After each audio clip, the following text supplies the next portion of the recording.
नमस्कार दर्शक बंधु मु प्रदीप आपण मानक स्वागत करुच्ची आज आउ एक नया भिडियो तो दर्शक बंधु गत काली केंद्र सरकार किसान सम्मान निधि योजना बा पीएम किसान योजनार 22तम इनस्टॉलमेंट टंका चाषी भाई भौणी मान अकाउंट को जहाँकि डीबीटी माध्यम प्रदान करा जायछि। तेणु गत काली पीएम किसान योजनार जो 22तम इनस्टॉलमेंट टंका आसिला आम ओडिशा रे 34 लाख रु ऊर्ध्व हिताधिकारी को यही योजन जहाँकि टंका मिली। तेणु गत काली जो हिताधिकारी माने टंका पाइचंती से माने वर्तमान पीएम किसान योजना लिस्ट रे जाकि एड अछंती एवं सेही माननकु ही पीएम किसान योजनार टंका मिली।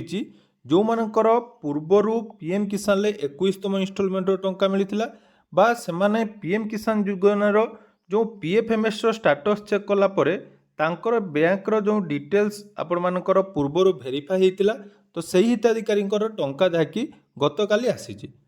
तो आमे जदि देखिबा कौन कौन बैंक रे टंका आसीची सबु बैंक रे टंका जहाँकि गत काली क्रेडिट हो सारी। आपण माने जेकोसी बैंक रे जदि चाषी मानकर अकाउंट थिला डीबीटी माध्यम रे जो टंकाटी आसीची ताहा सबु बैंक रे वर्तमान क्रेडिट हो सारी। या परे मध्य जदि आपण मानकर गत काली टंका आसी नाही ताले आज आपण मानकु टंका मिलिबो कि नाही वर्तमान जोटा कि सेटा आपण मानकर प्रश्न रहिछि। ता पूर्वर मु आपण मानकु बहुत किछि इंपोर्टेंट अपडेट देवी पीएम किसान योजना को नहीं जोटा कि गत काली टंका न आसीबार आपण मानकर मुख्य कारण एवं पीएम किसान ले जो हिताधिकारी माने नुआ आवेदन करथिले सेही मानक पई मध्य गुटे बहुत बड़ बैड न्यूज जे नुआ आवेदन करथिले मध्य बहुत हिताधिकारी मैक्सिमम हिताधिकारी जाकि टंका पाई नांती। यार कारण कौन रही सबू किसी डिटेल्स जानवे ता पूर्वर आपण मानकु चैनल माध्यम रे बहुत सारा इंपोर्टेंट इनफॉरमेशन दउची। जदि आपण माने से इनफॉरमेशन गुडी को जानिया पई चाहुचंती बा पूर्वरु आपण मानकर कोनोसी स्कीम रे सरकारी योजना रे टंका मिलु नाही ताहा केमिति आपण माने पाइबे कोन कोन नुआ नुआ स्कीम आछि सबु किछि अपडेट आपण मानकु ए चैनल माध्यम रे मिलिबो। तेणु चैनल को जदि आपण माने प्रथम थर विजिट करचंती वीडियो को लाइक करिवे चैनल को सब्सक्राइब करबा सहित पाखरे थिबा बेल आइकन को क्लिक करी ऑल ले सेट कर देबे।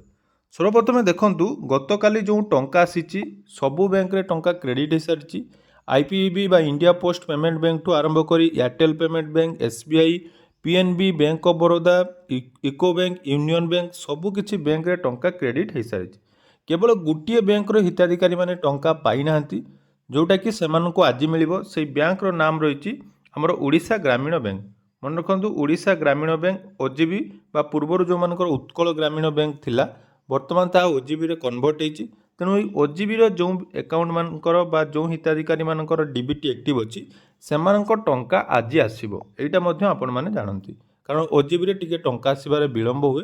बाकी रहा आउ जो हिताधिकारी माने टंका पाई नाहंती सेमानकु टंका मिलिबो कि नहीं देखंतु सेमानकु आउ टंका मिलिबो नहीं कारण पूर्व थर अपेक्षा एथर जो हिताधिकारी संख्या किछि मात्रा रे कमिछि।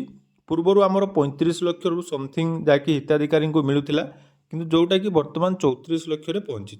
यार मुख्य कारण देखंतु जे पीएम किसान जो नुआ नियम गुड़िक करा जायछि जो थिरे आपण माने गुटिए जमी उपरे केवल गुटिए हिताधिकारी ही टंका पाइबो। बहुत समय आमर कौन होतिला ना पीएम किसान ले सेतेबेले गुटिए जमी रे बा जनकर गुटे पट्टारे आपण माने कौन करथिले प्लॉट नंबर सबू अलग अलग देई गुटिए परिवार रे 2 जण 3 जण जाकि टंका पाउथिले। किंतु वर्तमान सेटा कि जहाँकि टोटाली पीएम किसान समस्त हिताधिकारी को बाद कर दिया जायछि। तेणु से हिताधिकारी माने टंका पाउ नाहंती बा पाइबे नहीं। या सहित देखंतु जो माने वर्तमान फार्मा रजिस्ट्रेशन करिसंती फार्मा रजिस्ट्रेशन कला परे 2019 परे जदि आपण मानकर लैंड ट्रांसफर हेछि बा म्यूटेशन डेट आपण मानकर 2019 परे रहिछि ताले से हिताधिकारी को मध्य पीएम किसान योजनार टंका मिली नाही। एटा मध्य मने रखंतु बहुत जन हिताधिकारी कौन करचंती ना निजर फार्मा रजिस्ट्रेशन करिसंती एवं फार्मा रजिस्ट्रेशन कला परे तांकर जदि 2019 परे आपनकर लैंड टी ट्रांसफर हेतिला बा तांको बापांग नाम रे जो जमी थिला निज नाम रे कन्वर्ट हेछि 2019 परे सेही हिताधिकारी माने वर्तमान पीएम किसान योजना रु बाद पडिचंती। आउरी मध्य रहिछि विभिन्न प्रकार रीजन जोटा कि आपण माने जानिथिबे कोनोसी सरकारी चाकरी जो माने पाइचंती बा आपण मानकर कौनसी भी जो आमर कारण रही पीएम किसान बाद पड़े से जदि आपण मानकर आईडीटी वेरीफाई कर आपण मानक जदि चिन्हट कर तो आपको पीएम किसान योजनार टंका मिली ना। आहरी बहु जनकर टंका आसी ना जो मैंने कि भावुले जे आम सीएम किसान ले आवेदन करूँ सीएम किसान ले 2 ରୁ 3ଟି किस्तिर टंका पाइलु ऑटोमेटिक आमको पीएम किसान योजनार टंका मिल देखो सेमती डायरेक्ट कन्वर्सन बर्तमान सुधा सरकार व्यवस्था करना केवल पोर्टाल आपण मानकर गोटे बड़ बड़ अक्षर लिखे देते आम सीएम किसान पोर्टाल जे आपण मैंने पीएम किसान पाई आवेदन करने पड़ोनी सीएम किसान आवेदन कले ऑटोमेटिक पीएम किसान मिल जाव। तो से ही हिताधिकारी मैंने बहुत जन अपेक्षा करते आम सीएम किसान पाऊलु ऑटोमेटिक आपको पीएम किसान सामिल किंतु वर्तमान सेटा भी करा जाई नाही से बहुत हिताधिकारी जो मैंने भावुले टंका आसो से टंका आसी ना। तेणु यहीटा है पीएम किसान वर्तमान रियालिटी और वर्तमान जदि जड़े पीएम किसान निजको सामिल करने चाहिए ताहले सेटा सहजरे हो पार ना कारण लैंड ट्रांसफर जदि आम देखा जो नियम कर फार्मर रेजिस्ट्रेशन पूर्वर आपण जो मानकर बापा बा जेजेबापा नाम जमी थिला से माने निज नाम जमी को कन्वर्ट करथिले 2019 पर प्राय मैक्सिमम लोकंकर जाकि जमी आपण मानकर नाम ट्रांसफर होइतबो वर्तमान जदि आपण माने जमी निज नाम को ट्रांसफर करचंदी किंतु गाइडलाइन रे जोटा कि रखि दैचंती हमर प्रथम जो बाहरी थिला 2019 मसिया रे सेही थारु जो नियमटी रहिछि एई नियमटी निहाती परिवर्तन करिया पई पड़िबो।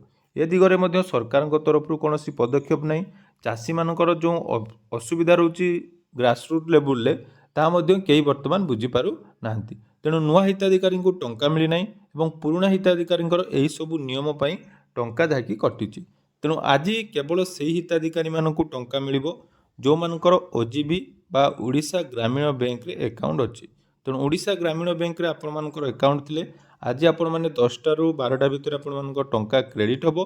या सहित जदि आपण मानकर अन्यान्य बैंक रे टंका रहिछि एवं कोनोसी कारणरो गत काली आसी पारि नहीं हुए तो आज आपण मानकर बैंक रे इश्यू पई आसी नथिबो। तेणु तार चांसेस बहुत कम तथापि आपण माने निज निज बैंक रो बैलेंस चेक करि परिबे जोटा कि आपण मानकर यूपीआई ऐप हो बा जेकोनोसी प्रोसेस रे आपण माने निज बैंक रो बैलेंस चेक कर दियंतु। बैलेंस चेक करला पर आपण मानकर कन्फर्म हो जिवो जे आपण मानकर केते टंका आसीची बा आपण मानकर टंका आसीची कि नै।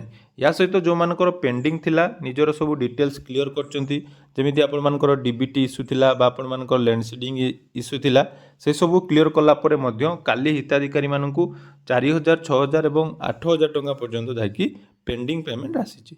तेणु यह थिला पीएम किसान योजनार जो गत काली ठारू आज पर्यंत जो मानकर टंका पाई नांती सेमानको पई इंपोर्टेंट अपडेट। आशा करूची भिडियोटी आपण मानकु निहाती भल लागिथिबो। तो जदि भिडियोटी भल लागिछि चैनल को सब्सक्राइब करिवे एवं आम चैनल सहित जोड़ी होइजिबे। डिस्क्रिप्शन आम टेलीग्राम चैनल लिंक अछि सेठी मध्य जॉइन होवा पई जमारो भूलिबे नै। धन्यवाद।